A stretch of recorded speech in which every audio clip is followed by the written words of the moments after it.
ప్రతి పురుషుడి విజయం వెనుక ఒక స్త్రీ ఉంటారు అన్నది సర్వసాధారణంగా వినిపించే మాట. కానీ ఆ మహిళా నేత గెలుపులో మాత్రం ఖచ్చితంగా ఆ మగాడే ఉన్నారని చెప్పాలి. ఎన్ని ఇబ్బందులు ఎదురైనా అనుకున్నది సాధించి తీరాలన్న కసి ఆ వ్యక్తిని అంతిమ లక్ష్యం వైపు అడుగులు వేయించింది. ఫలితంగా ఆ నియోజకవర్గంలో పొలిటికల్గా పైచేయి సాధించారు. తన సతీమణి గెలుపు కోసం తెర వెనుక నడిపించిన మంత్రాంగం రాజకీయ ఉద్దండుల్ని ఆశ్చర్యపరిచింది. ప్రత్యర్థిని మట్టి కరిపించింది.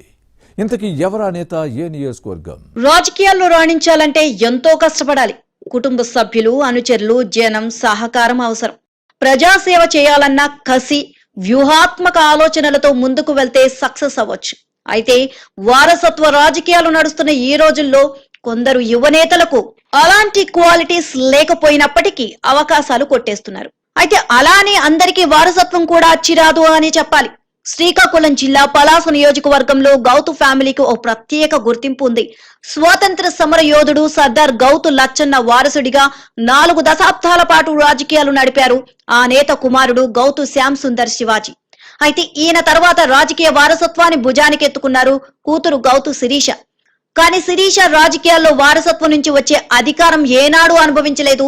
ఈ పొలిటికల్ ఫైర్ బ్రాండ్ 2019 ఎన్నికల్లో రాజకీయ అరంగేట్రం చేసిన శిరీష పొలిటికల్ కెరీర్ లో చాలా ఒడిదుడుకులు ఎదుర్కొన్నారు.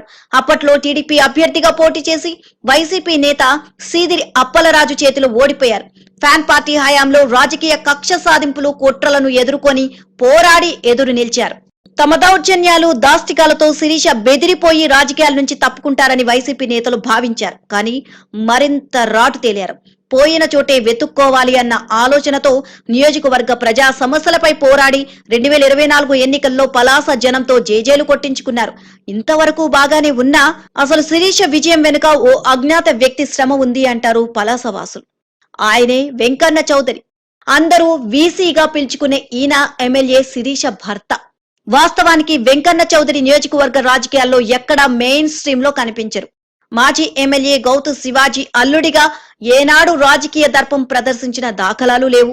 టార్గెట్ అంతా ఒకటే, గౌతు కుటుంబ వారసులుగా పొలిటికల్ ఎంట్రీ ఇచ్చిన శిరీషను పలాస ఎమ్మెల్యేగా చూడాలన్న కసి బలంగా నాటుకుపోయింది. అయితే 2019లో ఓటమి తర్వాత శిరీష రాజకీయాలపై విసుగు చెందారు. అలాంటి శిరీషను మెప్పించి ఒప్పించి మళ్లీ రాజకీయాల్లో నిలదొక్కునేలా చేయడంలో వెంకన్న చౌదరి పాత్ర కీలకమని చెబుతారు గౌతు కుటుంబ అభిమానులు. వాస్తవానికి వైసీపీ పాలనలో శిరీష భర్త వెంకన్న చౌదరిని పలాసలో ఓ విలన్ గా చిత్రీకరించే ప్రయత్నం చేశారు వైసీపీ నేతలు.